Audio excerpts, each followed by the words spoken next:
It's lovely to see so many people this morning. Today, AJR are featuring in my story, and we have three people who are going to talk to us about AJR.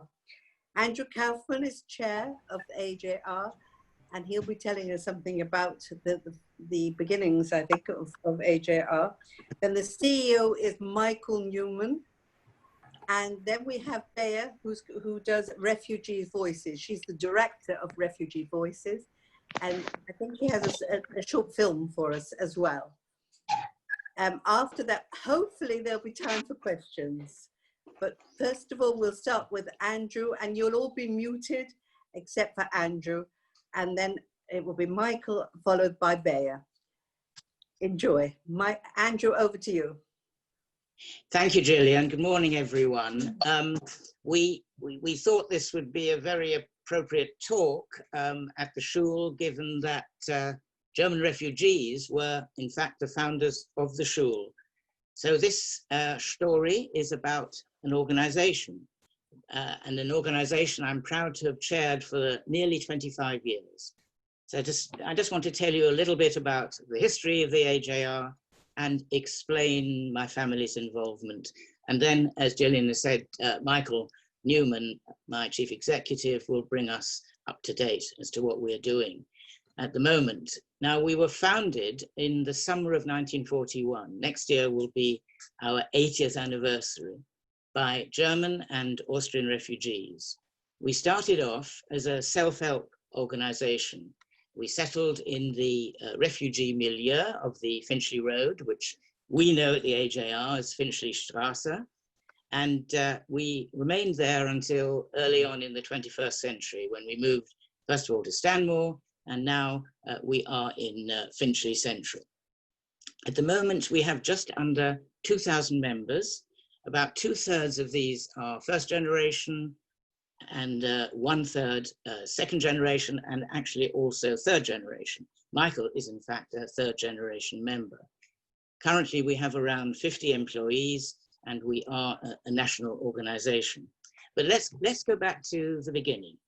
We started off by campaigning for the release from internment of our members. After the war ended, we campaigned against attempts to repatriate the refugees back to their home countries successfully. We employed a social worker to help with all the stress that our members incurred for lots of reasons: the forced emigration, adapting to a new life in a very strange country, employment problems, accommodation problems, but principally the stress was caused by the family they had to leave behind in Central Europe, often, sadly, never to be seen again, particularly with the Kinder. The Kinder are part of our organization.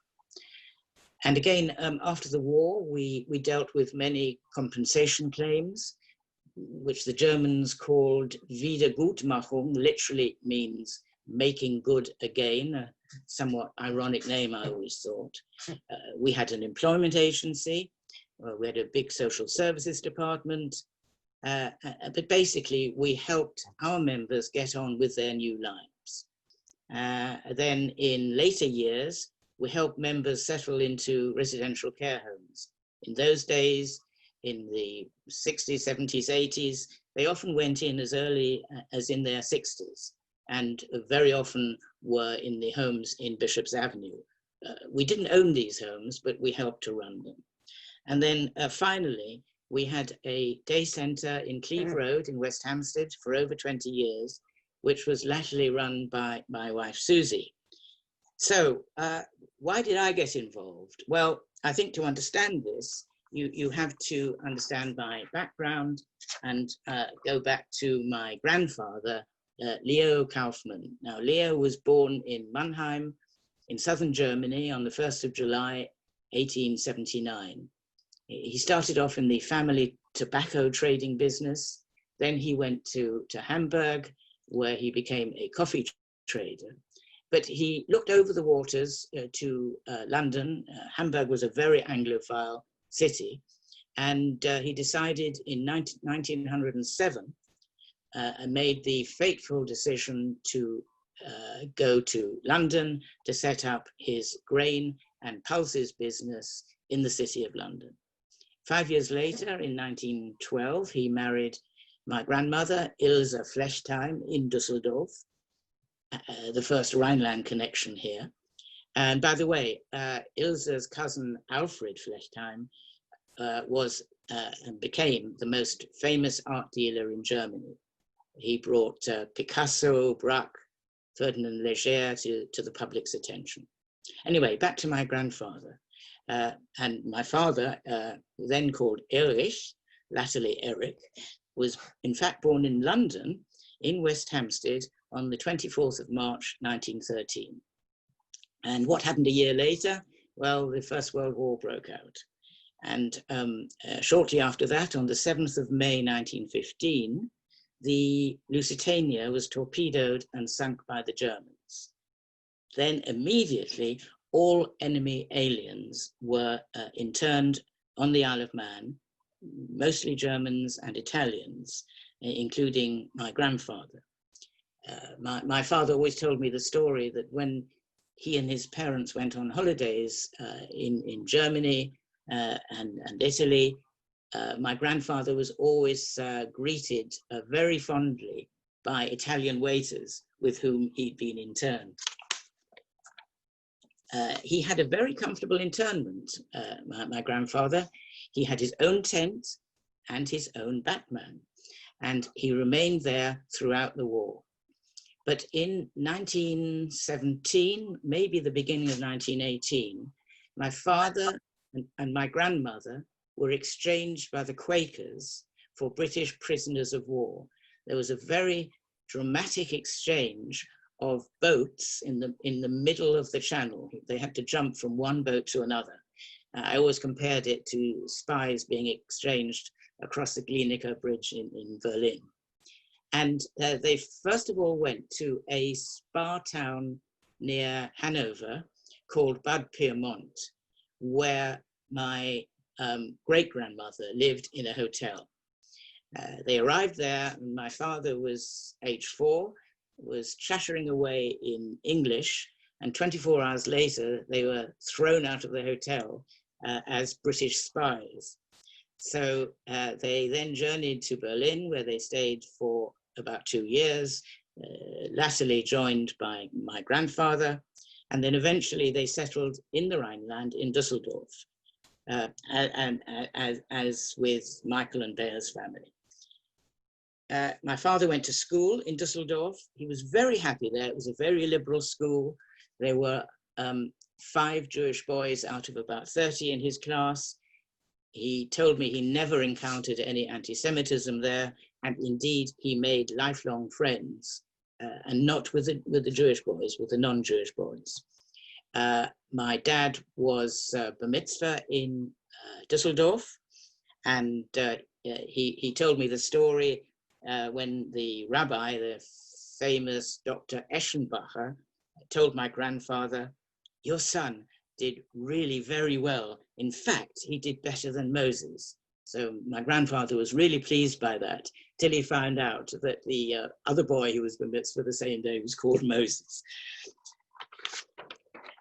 He also told me the story about going on holidays to the North Sea, where they took with them a wicker basket full of banknotes, which was should have been sufficient to last for the whole fortnight holiday. By the time they got to the coast, it was enough to buy 1 cup of coffee, so they had to return home. So apart from inflation, my father actually enjoyed life in the Weimar Republic in the 20s. He was a very cultured man. He enjoyed theatre there, opera, sport.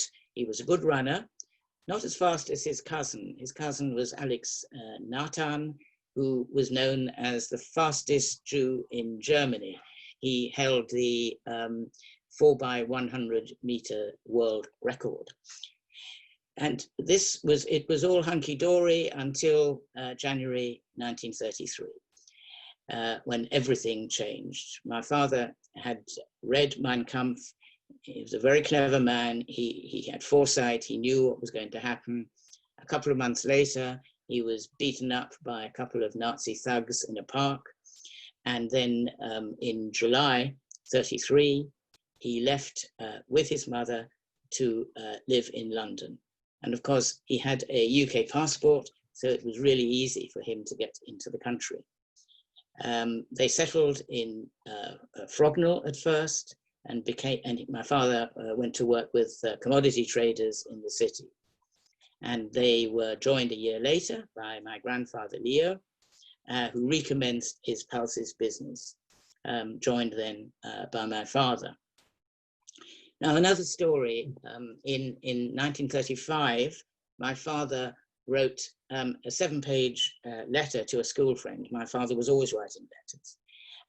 I think that's why the post office now is making losses, because they don't have these letter writers anymore. Anyway, this letter was all about Judaism, democracy, and the Nazis. It was intercepted by the Gestapo, and one evening, my father was listening to the German news on his crystal radio set when he suddenly heard the words, "Der Jude Kaufman wird ausgebürgert."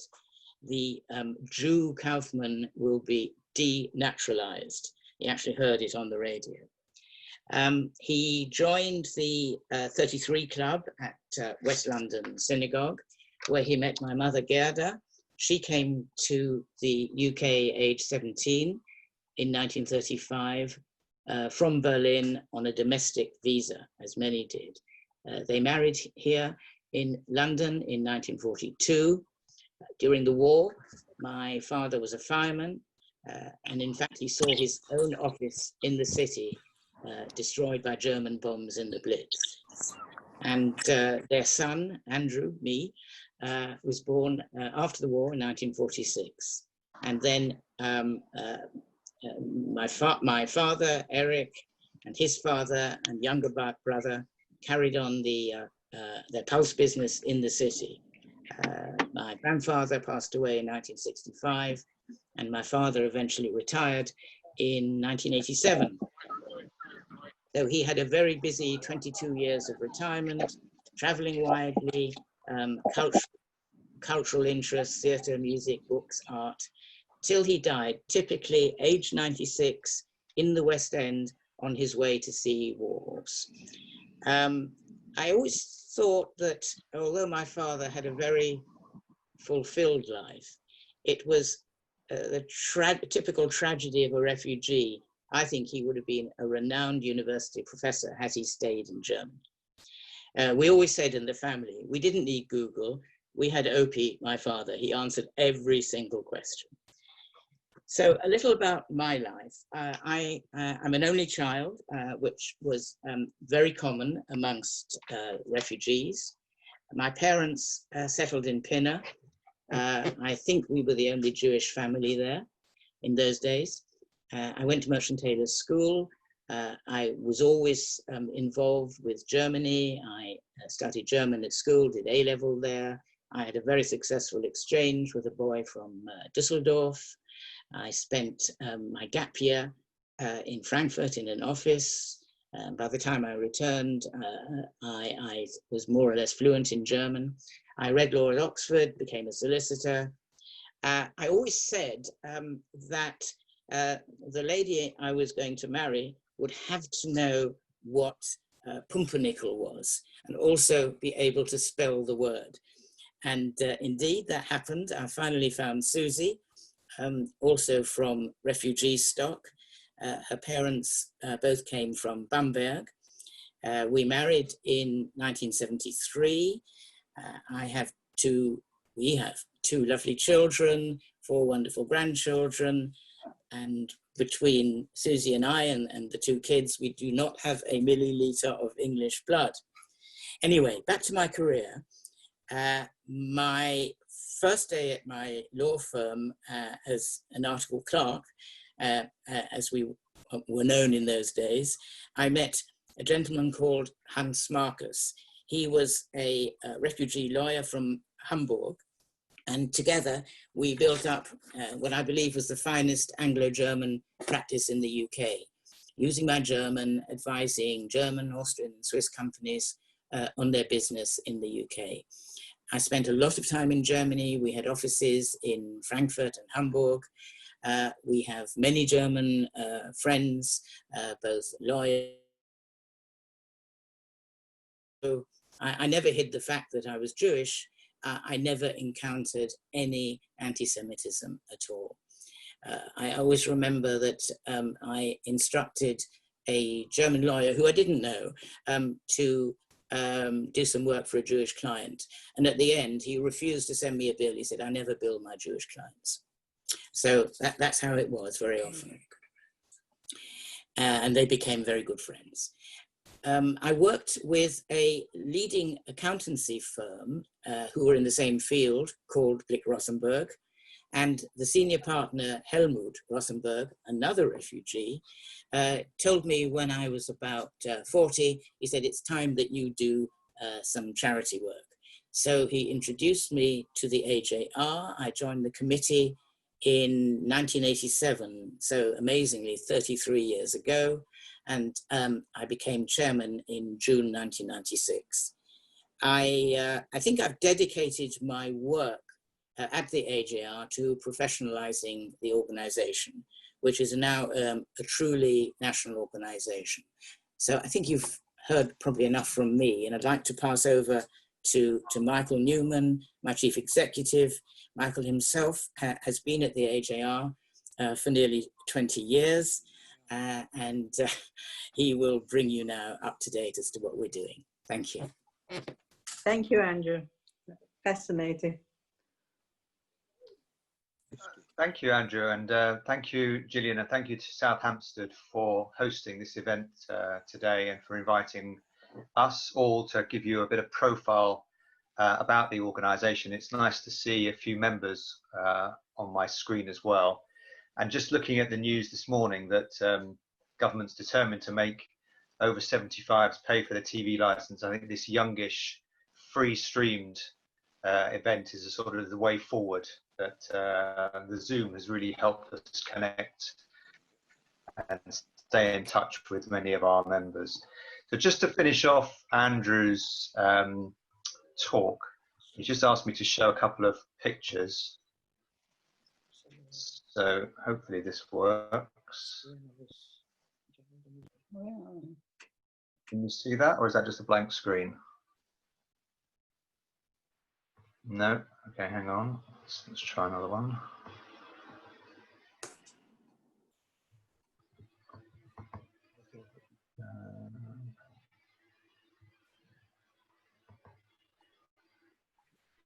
We can just see your files. Yes. Yeah, that's not so interesting.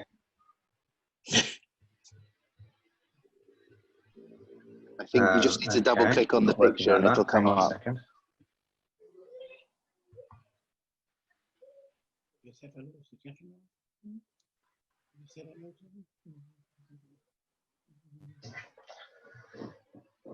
Well, it was working just a moment ago. Hang on.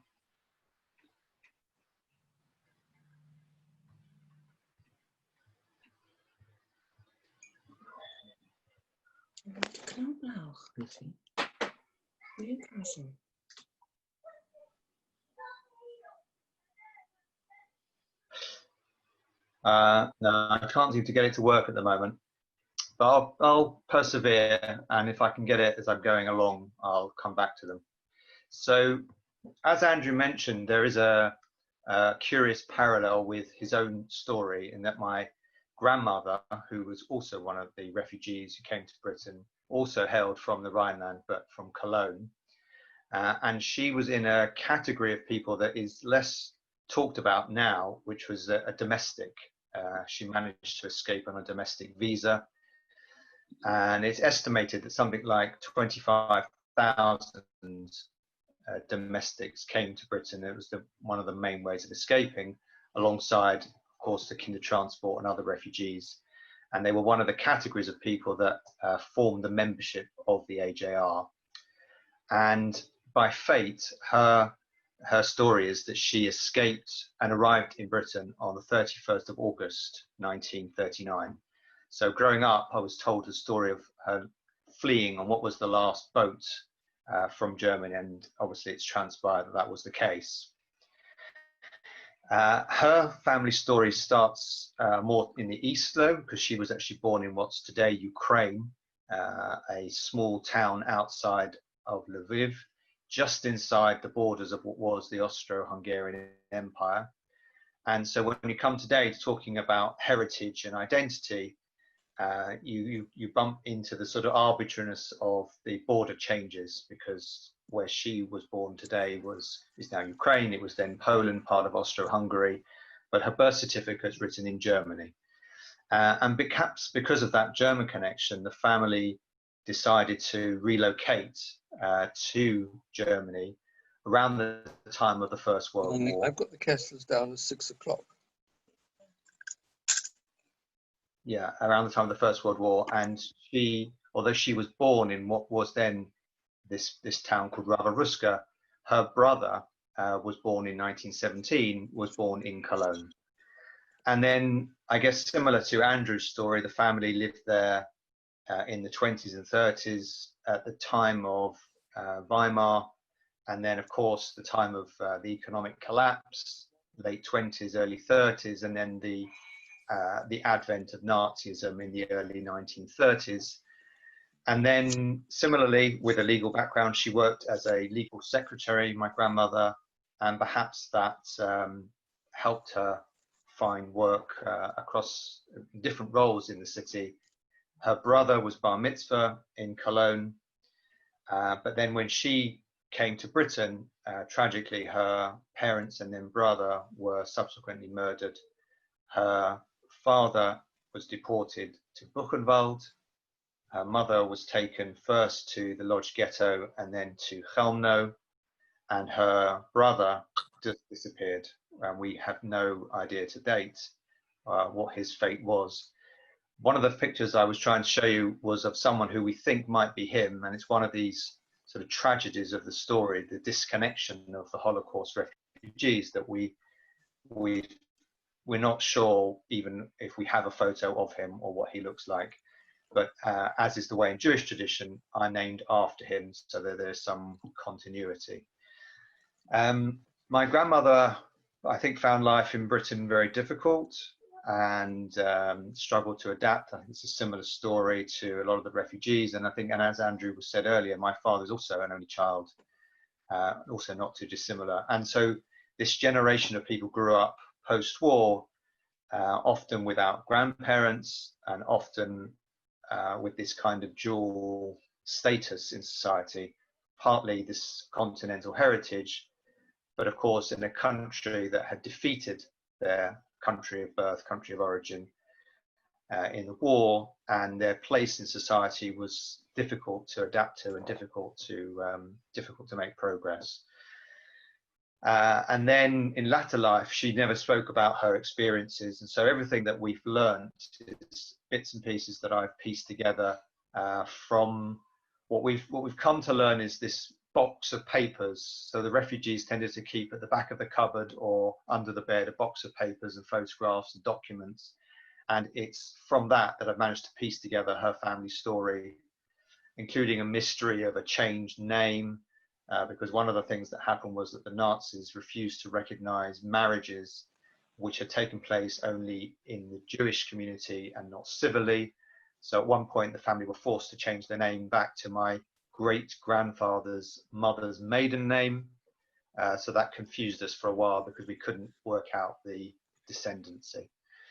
But we've now managed to do it, and then in very recent years we managed to place Stolpersteiner for her family, and then we were supposed to be going in April this year, but hopefully we'll be able to go in October for Stolpersteiner for her and an aunt and uncle that I discovered only in the last year or so. So around the time that I was getting interested in her story, I also then joined the AJR, and I began work giving advice on assistance on reparations for the AJR members and other survivors and refugees. And this coincided at the time the turn of the millennium, when Germany first recognized the use of forced and slave labor, primarily as a method of killing Jews, but also as a way for industry to benefit from the use of forced and slave labor. And it was a historic settlement, and followed quickly on from the Swiss bank settlement and the insurance settlement, because it was the first time that these thefts and this use and this abuse of people had been formally recognized. There was, as Andrew mentioned, in the 1950s, reparations for individual persecution, but the role of industry, the role of government, and the role of banks and insurance companies and commerce in the use of labor and the abuse of labor as a way of persecution and killing people had never been previously recognized. And so these historic settlements were dispersed, and in the UK, I and the AJR acted as the agents that assisted people with making those claims for reparations, and then slowly built up an office, an agency almost, within the AJR that gave advice and assistance. Just before I joined the AJR, I'd worked for a couple of years at the Holocaust Educational Trust, which at the time had just started doing its Lessons from Auschwitz project, so taking pupils, teachers, politicians, people in influence in society on these trips, and that has now a program that's flourished, and it's one of the government's key commitments to teaching and learning about the Holocaust, that those trips, and they've enabled thousands of school pupils to benefit from those visits. And I mention it because it's something that the AJR, a part of our work today, which I'll come on to in a moment, is about advancing and enhancing the teaching and learning about the Holocaust. So having provided that assistance for reparations and pensions and all forms of compensation programs, I then slowly took on more responsibility at the AJR, did some work on our marketing and promotion and public relations. And then when the trustees decided to make a change in the structure of how the organization was set up, about 8 years ago, I was made chief executive. And as Andrew said, he's proud and honored to be the chairman. I'm also thrilled and honored, and it's a great personal privilege to be the chief executive. And also knowing that we've been able to help people, I suppose, like my grandmother, through our projects and programs and activities. So again, just connecting to what Andrew said, when the AJR was formed, it had social workers, and it had a national presence with regional groups. And that's something that has continued throughout the history of the organization. We've always had social workers, volunteers, and a regional presence. The only thing we don't have anymore is an employment agency. But then I don't believe there are many organizations looking to employ former refugees who came from Germany and Austria today.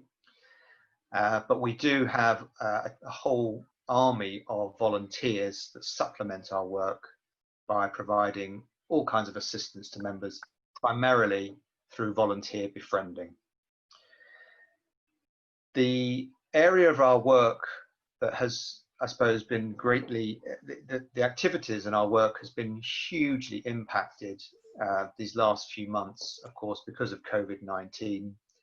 And although we were fairly quick to go into lockdown, and our members responded amazingly in those initial weeks, as things have gone on, it has been a very testing time to be able to continue to deliver our vital assistance to people, albeit remotely.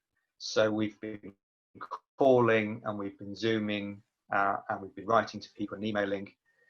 But it's been it's a big challenge for our social work team to maintain the contact. And as the months have gone on, the mood of members has changed a bit because that feeling of being locked in, locked down, has continued. We are amazingly, we have transformed our work through Zoom and through the ability to connect to members through internet and through online events. I can see some of our members online today. We've produced a weekly newsletter, which has enabled us to provide and present a whole range of information of virtual activities and events and talks. We've been delighted to bring people all the way to Berlin for an unveiling of a commemorative plaque on the British Embassy in Berlin in honor of all those officials who issued visas to help refugees flee. We've presented the work of the Claims Conference, the biggest agency that we work with that gives us a grant approaching £10 million that enables us to deliver critical social welfare assistance to our members, and to introduce or people like Lord Pickles, the UK envoy for post-Holocaust issues, who leads the government's activities on Holocaust restitution, Holocaust education, and commemoration. Andrew mentioned that about 2/3 of our members are first generation. So the biggest growing area of our work is within the second generation. And again, we've seen this trend over lockdown that a number of the second generation are joining and connecting to us. The biggest single area for that, the reason for that is probably because of their interest in genealogy and also in pursuing German and Austrian citizenships and other European citizenship because of Brexit. And it's difficult to, sometimes you forget that Brexit's still happening alongside what's the pandemic the last few months. But there's been a great interest amongst the second generation in recovering the citizenship that their parents and grandparents had. And in a way, for the AJR, it becomes it's full circle, because in 1947-48, one of the things that we did was to assist people in naturalizing to become British. And here we are, was it 75 odd years later, now working with their children and grandchildren, giving informal advice on how to apply for German and Austrian citizenship. In cases like my grandmother, there's an even extra irony, because Cologne was, of course, the part of Germany that was occupied by the British Army at the end of the First World War. And in fact, the Germans felt, in Konrad Adenauer, who was the mayor of Cologne, was grateful to the British because they treated the citizens of Cologne in a much better way than the French had done. So maybe there's another sort of link and dotted line connections between Germany and Britain because of how citizens of Cologne were treated.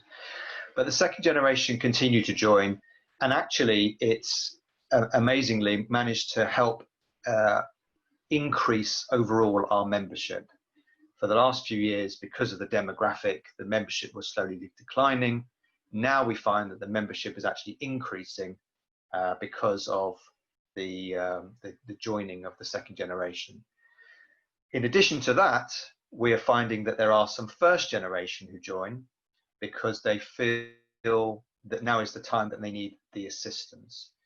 And it's worth just spelling out that when I talk about receiving a grant of something like £10 million from through the German government and the Claims Conference, this is exclusively for social welfare assistance to benefit the first generation. So we're talking about hours of care at home for people to provide personal assistance and care, preparation of food, medicine, personal care. We're talking about home adaptations and personal aids such as hearing aids, glasses, all kinds of specialist clothing, assistance with transport costs. So as we've said on all the AJR events, if you are aware of somebody that could benefit from these projects and programs, then please do let us know, because, as I said, this is exclusively for the benefit of the first generation. The other area of our work, alongside supporting the first generation and the second generation, is that we make a commitment to advancing Holocaust education and remembrance. One of the ways we do that is through the work of the IRA, the International Holocaust Remembrance Alliance, which nobody had heard of until about 2 or 3 years ago when Jeremy Corbyn refused to adopt the guidelines on anti-Semitism, and then suddenly everybody in the country had heard of IRA. Well, IRA's work had existed for since 2000, and it brings together governments around the world to advance Holocaust education, remembrance, and research. And each country that's a member has a delegation, and I and my colleague Alex Small are members of the UK delegation. We're also the AJR, this is the largest benefactor of Holocaust education projects and programs in the UK. We work with a number of the leading institutions. So back in January, some of you will be aware that the synagogue hosted a fantastic couple of days events with National Holocaust Centre from Nottingham, what was used to be called Beth Shalom, which showcased their amazing technology that they now have to deliver Holocaust education, both about the kinder transport, but also about the Holocaust more widely. We also support institutions like the Wiener Holocaust Library, the Holocaust and Heritage Centre at Huddersfield University, Sussex University, and organisations across the country that deliver Holocaust remembrance, Holocaust education. We're also much more involved these days online. So, for example, this last week, and whenever we do a talk, there seems to be something particularly topical to reference. So you'll be aware of the comments by the rapper Wiley on Twitter. So we made our own stance against that by coming off Twitter for 48 hours as a silence in protest at Twitter's refusal to withdraw the comments, or take down the comments that he had posted. And we also comment on issues of the day, things that are topical. So, for example, you would have seen this past week the sentence passed on Bruno Day from Stutthof. One of our members, Manfred Goldberg, was a survivor from Stutthof. And so we add to the awareness more general about these post-Holocaust issues. And in some respects, being 75 years or 80 years post these times, there's a lot of the work that is just getting started. I mentioned just before about the work of the work we support, the Wiener Holocaust Library. We campaigned to bring a copy of the International Tracing Service archive to the UK, which has enabled hundreds of survivors and their families to gain access to archives about their own families. And the last thing, and this is where I segue over to Bea, is that we have our own projects and programs. So about 20 years ago, we developed an exhibition with the Jewish Museum called Continental Britons, which showcases the work and the story of the refugees, their contribution to Britain, and episodes like, in turn, the Refugee Voices archive that we're delighted that Bea now directs. So with that, Bea, I'll hand over to you.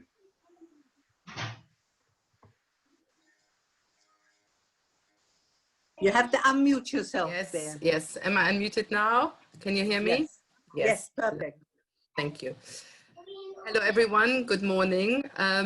Thank you, my story team, for organizing this Zoom event, and Andrew for asking me to join this morning. Some of you know me. My name is Bea Lefkowitz. I'm the director of 2 video oral history archives, AJR Refugee Voices and Sephardi Voices UK. I've been a member of Southampton Synagogue for many years, and I'm very happy to have the opportunity to speak to you today.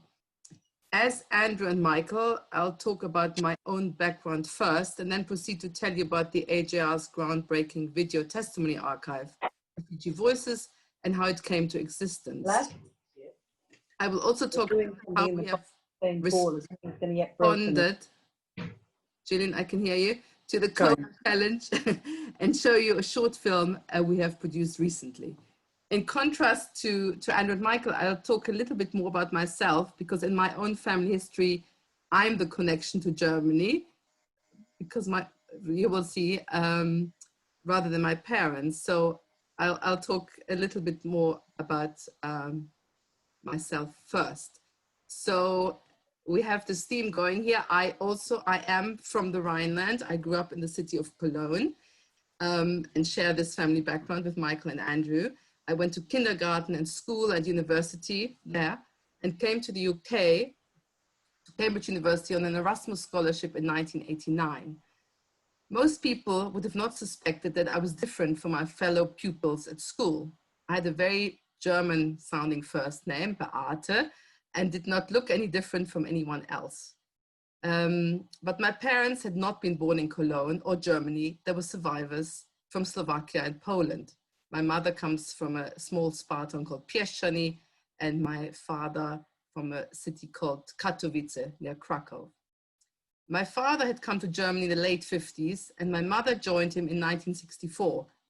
As refugees from communism, without relatives elsewhere and with very little resources, Germany seemed a good option to start a new life. And I should say here, despite their very ambivalent feeling towards Germany. As a teenager, when traveling in Israel, we always got asked, how could your parents go back to Germany? And we didn't have an answer for us, because for us it was normal. It was normal to belong to a small Jewish community. When I was there were about 1,000 Jews in Cologne. I should say now there are about 5,000 because of all the Russian immigration. It was normal that you did not mix your school friends with your Jewish friends. And it was normal that you had parents who had accents when they spoke German, and they spoke Yiddish, Polish, Slovak, Hungarian, or Czech. And it was also normal that they never really felt comfortable with the parents of your German school friends. Now, in my school, in my secondary school, there were about 1,000 pupils. It was the Apostel Gymnasium in Köln-Lindenthal, and there were 2 Jews there, including myself. There was another boy who was a few years older than me. It was normal that people often did not know what to say when I said that I was Jewish. They'd never met anyone Jewish before. And it was also normal that a school teacher would ask you to do a presentation about Israel or anything related to Judaism, because they knew that I was Jewish. And often in school, they knew I was Jewish because I didn't participate in the religion classes. While our parents' Judaism was not public, the Jewish youth movements we were sent to, this was a very important part of our upbringing, cemented our strong sense of Judaism based on a strong relationship with Israel and a strong feeling of community. As teenagers, we spent the entire Sunday in the synagogue's youth club in the Rohnstraße, and all of the winter and summer holidays were spent on Jewish camps. As teenagers, we felt privileged to have this opportunity, and we felt we were more independent than our non-Jewish peers, and we very early on learned how to intellectually engage and train as youth leaders. We had discussions about many topics, and we felt very lucky that we could participate in this amazing event. And it was something we were looking forward to, really spending the whole Sunday in the synagogue, which is very different, I guess, from today. Only much later did I realize that our Jewish education focused on looking forward, and in particular on Israel, did not look back on history. I did not know that our synagogue, which was Orthodox when I grew up, used to be a famous liberale synagogue before the war. And I should say, I see Kurt Marx is here, who is from Cologne, who we interviewed, and he was actually bar mitzvahed in the Rohnstraße synagogue. And I did not know, for example, where the deportations took place from in Cologne, which was in Köln-Messe, where there's a plaque today. Most importantly, we did not talk about our parents' stories. I only recently found out that one of my best friend's mother had left Germany in 1940 and one of the last Kindertransport to Palestine. While we all knew vaguely that our parents survived in hiding and concentration camps, in emigration, we did not know any details. This is also true for my parents. I knew that my father had been in 6 concentration camps and that my mother survived with false Christian papers, but I had not been shown any of the photos. I had not shown any of the photos, for example, of my grandmother, Regina Lefkowitz, who was killed in Auschwitz, or the many aunts and uncles on my mother's side who were killed in Auschwitz and other camps. I have actually discovered these photos only much more recently. So I think this is important for me, and I'll come back to this point. So when I finished school, I decided to study social anthropology, as I loved traveling and I was always fascinated by other cultures, and history, inspired by a fantastic teacher in my secondary school. As part of my anthropology studies, I had to do fieldwork, and it happened that the professor took a group of students to Salonika in Greece in 1989. As I was the only Jewish student in the group, it seemed natural that I would turn my attention to the Jewish community. This resulted in my MPhil thesis on the identity of young Greek Jews, called Greece is My Home, but Ethnic Identity of Greek Jews in Salonika. And maybe I was fascinated by that because it was something I myself was interested in or struggling with, you know, how to be Jewish in a nation state where there are that many Jews. And it led eventually to my doctoral thesis called The Jewish Community of Salonika, History, Memory, and Identity. While I set out to study contemporary identity and culture, I ended up writing about the Holocaust. And in this case, the tragic story of Salonika, which lost about 97% of its Jewish population. This was not something I had envisaged, because when I went to Greece, I did field work, I did all kinds of things, but I also started doing interviews. And I should say not everyone wanted to talk about the Holocaust. And it was quite difficult that I had come from Germany because the people couldn't understand that anyone could live in Germany. So the topic of the Holocaust was not something I necessarily pursued, but people did want to speak. And the power of the interviews I'd gathered during my fieldwork made it necessary to write about the Holocaust. So I felt that the survivor stories needed to be heard. And in the process of writing, I realized how important the testimonies I collected were. So when I came back to London to finish my PhD, I started also working for the Shoah Foundation, which had just started interviewing in London. This was in about 1996. And one of the very fortunate occurrences was that I met my later colleague, Dr. Anthony Grenville there, who was also conducting interviews. In my reflections, which were asked to write at the end of the interviewing process, I think we interviewed for about 4 years, I wrote that I'm grateful that I could ask the interviewees questions I could not ask my parents. And also that, you know, one doesn't have the same patience listening to one's own parents, to other people, but also that I was grateful to meet so many German Jews who I did not encounter in my childhood in Germany, as they had been forced to emigrate and had not come back. The Jewish community of my childhood consisted of Slovak Jews, Hungarian Jews, and Polish Jews. Soon after this project was finished, the Shoah Foundation, I was asked by Tony to join him to curate an exhibition called Continental Britons, which Michael had just mentioned, on the occasion of the 60th anniversary of the AJR. And we held this exhibition at the Jewish Museum in 2002. And together with Carol Eccleshare, we created the exhibition, which included a reconstruction of the Cosmo Cafe, which had just closed a few years earlier. And I made a film based on 16 interviews at the time. And I was very lucky that I could interview Judith Kerr, Andrew Sachs, Norbert Brainin, and many others. And it is wonderful, actually. I have a book coming out later, which will include, later this year, which will include some of these very early interviews. And here again, the power of testimony proved itself. The visitors watched 50 minutes of the film without leaving. And this was to the surprise of all of us. They were really glued to the screen in this reconstructed Cosmo Cafe. So when the exhibition ended, I wrote a proposal to Ronald Channing of the AJR at the time to interview members of the AJR Day Center in Cleve Road.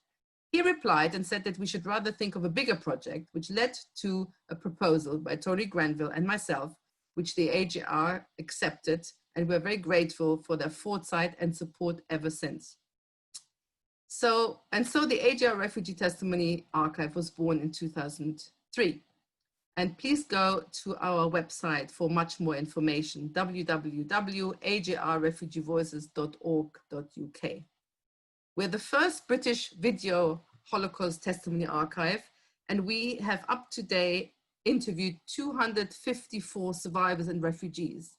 And I should say among them Andrew's father, his mother-in-law, Susie's mother, and my mother. Along the around 1,000 hours of video testimonies, we have also captured almost 4,000 photographs and documents. So it's not only a video archive, it really is also a photo archive and document archive.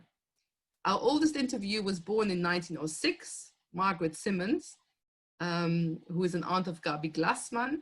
And our youngest was born in 1945, just a few weeks before the war ended, in Mauthausen concentration camp. This is Eva Clark, who many of you know. We've captured a wide variety of experiences: hiding, concentration camps, internment, kindertransport, domestic visas, emigration to Shanghai, Turkey, Algeria, and many more. And I'm very pleased to say that we have, in lockdown, managed to rearrange to make the website more searchable, because we have now incorporated different experiences. So you really can search by experience to find out more information. And I'm also very pleased to say that I was able to introduce one of our interviewees, Lily Pohlmann, to the South Hampstead community as part of the Stand Together program in January 2020. She survived the war in Lvov, first in the ghetto and then in hiding in the flat of a German civil servant, and has quite an extraordinary story to tell. With the arrival of COVID-19, we knew we had to stop our interviews pretty early, because the last thing we want is, for our interviewees to be exposed to anything through the interview process. But I was very pleased that our last interview pre-lockdown was with South Hampstead community member Betty Bloom, who also has an amazing story. She survived with her two sisters in France and Switzerland. And her story is also amazing because when talking about the kindertransport, we sometimes forget that the children themselves had some agency. And this was the case in her point, because the mother couldn't find any places on the kindertransport, and her sister took the initiative, overheard some children going on a kindertransport to Belgium, went to the mother and said, buy tickets for us on the same train. And she took her sister along, Betty, who was 8 years old at the time, and they basically smuggled themselves onto the kindertransport. And when they arrived in Belgium, the officials were saying, and who are you? And they said, oh, we just came along. And they wanted to send them back, and the older sister refused and said, you can't send us back. So because of the initiative of her sister, they survived, which is extraordinary. Anyway, as an archive, we had the advantage compared to other archives that we are already digital. And we actually spent a lot of money last year to make our early interviews also digital and have the best version of those early interviews. So that means we could make our materials accessible on social media and other channels, which, as I said, we're very lucky. We're very happy to help many researchers who could not go to other archives which were closed. So I got a lot of requests to view interviews from people who would normally go to the Wiener Library, normally go to the British Museum, other places. They contacted us directly, and we could facilitate sharing our interviews. We also started interviewing on Zoom, which I have to say had its challenges. We have done a few. It's not an easy process, but when it works, it is wonderful, especially for people who maybe don't live in London and where it's quite complicated to go and do a live interview. So I hope we can continue that in the future. But also, since lockdown has sort of ended, we conducted live interviews, and we have now conducted 2 socially distant interviews, which was an interesting experience. One was in the garden of a lady called Alice Fraser, who is 100 years old. She came to the UK on a domestic, like Michael's grandmother, and she was also interned as an enemy alien on the Isle of Man. And it's extraordinary that we can still interview somebody like this, because I would have not thought that there are many people who came on a domestic visa who are still around. And we did this interview. We were in the garden. She was in her living room. The door was open. It started raining, and we had to put our umbrellas over our cameras, but we managed to do the interview. And another interview recently was a man called Hans Danziger, who was a kindertransportee. And his father had rescued a few pages of a burned prayer book from the Oranienburger Straße synagogue, which he keeps in a glass frame.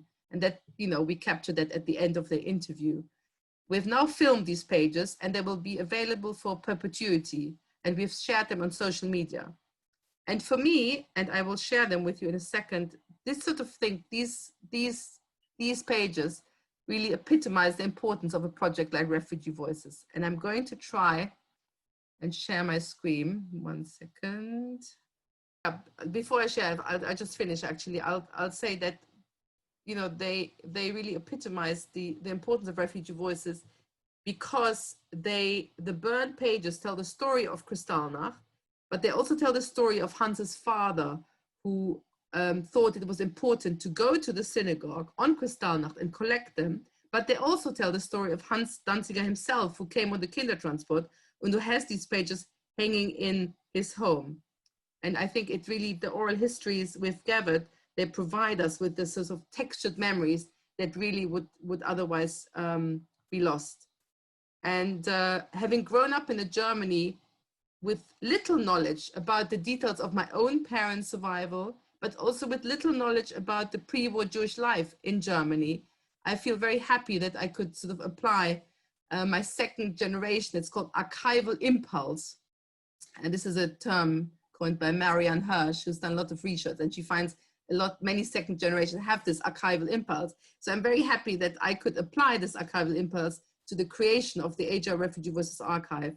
And I feel very honored to work for the AJR today and support their educational mission.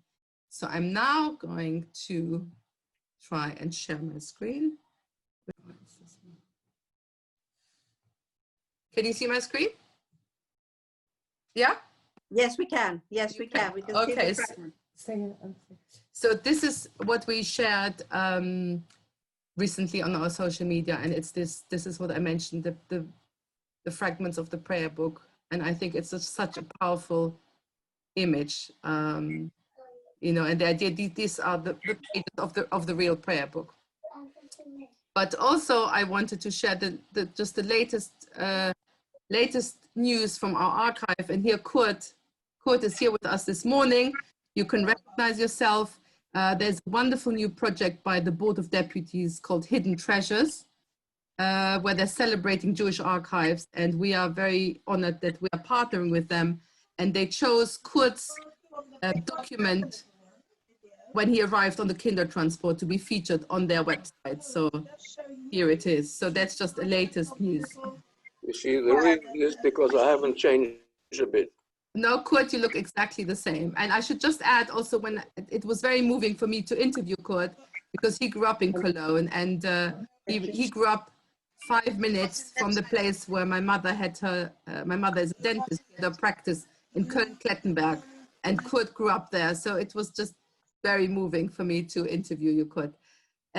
Now, I'm going to try and share now, we made for Yom HaShoah 2020, which was, of course, a Zoom event, or it was not, it was a digital event. We participated, and I made a film based on our testimonies on the theme of liberation. And we were very privileged that I could interview Helen Bamber many years ago, who played a part in the liberation and worked with the survivors. And I'm going to show you a clip from that film, which is based on her testimony. If you want to see the whole film, please go to our website. So we're trying to share that now.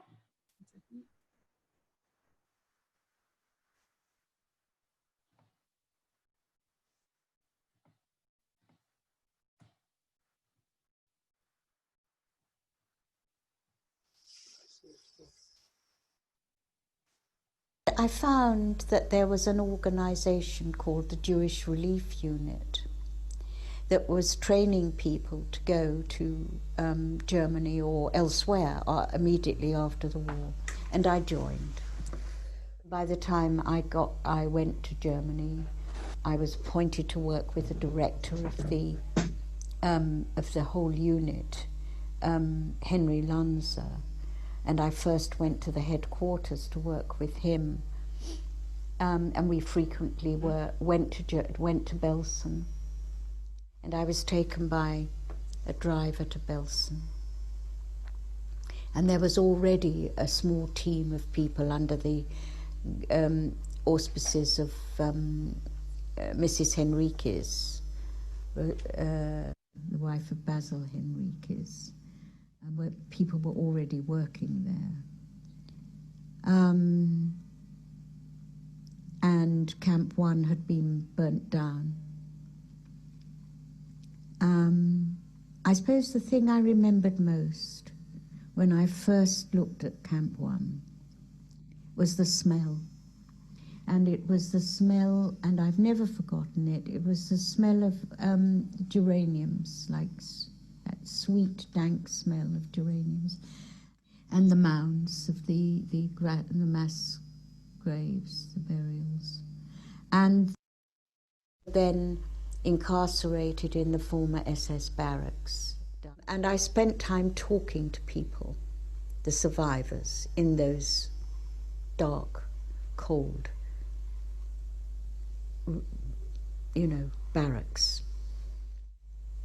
When you first listen to the stories that survivors tell you,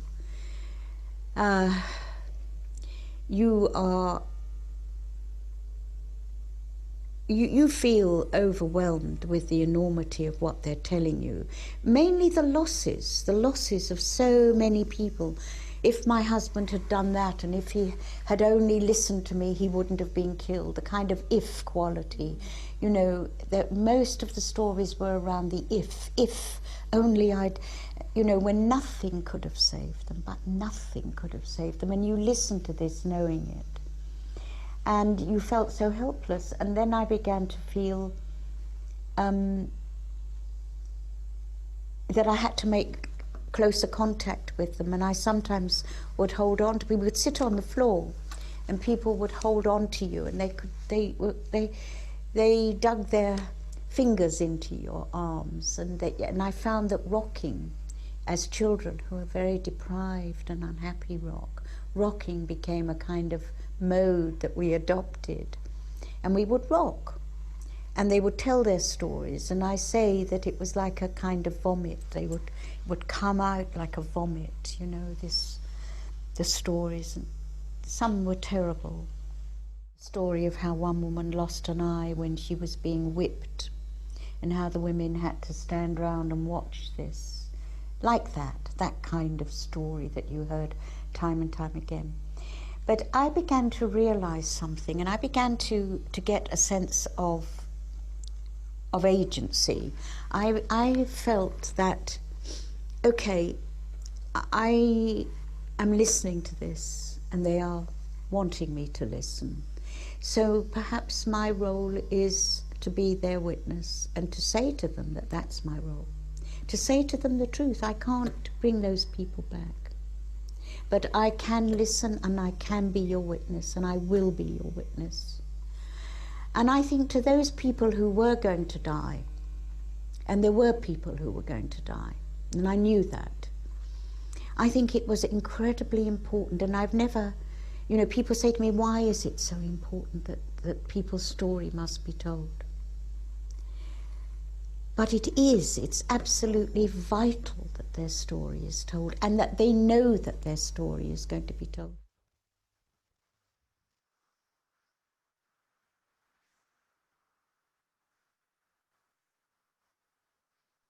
Yeah, just to say, for me, this is just an amazing testimony, because it also it's very close to me, because part of refugee voicing is about listening to testimonies and we facilitate for the subsequent generations to listen to their parents, grandparents, great-parents' stories. So that's all for me. Thank you.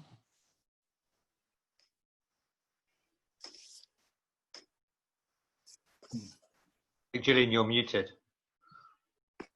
Thank you, Bear. Thank you, Michael, and thank you, Andrew. That was really very interesting, very powerful. Gillian, can I just try and Yes. share the screen again to see, because I've got these photos. Yeah, if you want to. We only have a few more minutes, Michael. So that's Andrew's father. Here. I don't know if you can see that now. Yes. Okay, and let me just try the next one. Andrew, your grandfather? Leo? Yes. Yeah. And Your father. so this is on the left, my grandmother, and then her father and mother. And the distortion in the photograph is itself interesting, which we think was taken just before she left to come to England.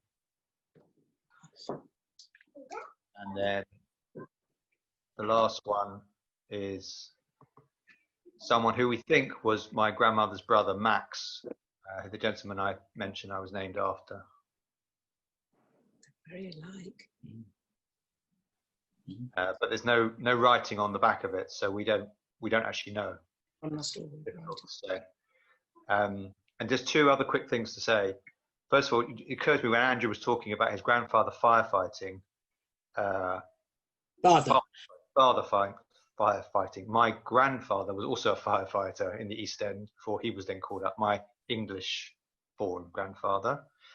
And also, it's topical today to have this talk because it's also the anniversary of the Roma genocide, which is another sort of connection to our work, is that we work again through the IRA, but it's an event that has gained more awareness in recent years.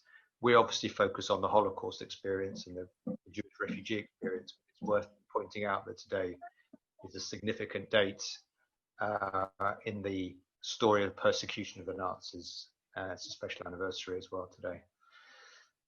So that was all. Thank you, Michael. Thank you. I think we will realize that the AJR do valuable work, and there'd be nothing without them. We really need them, and they work very, very hard for us. So great work you've done, you three, but the whole of the AJR do an amazing job. Thank you all. Have a great day. All the very best to you. Have a lovely Sunday. Bye. Bye. Bye. Thank you, Gillian. Thank you very much. Bye. Thank you very much. Bye. See you all. Bye, Kurt. Bye-bye, Bye. Michael.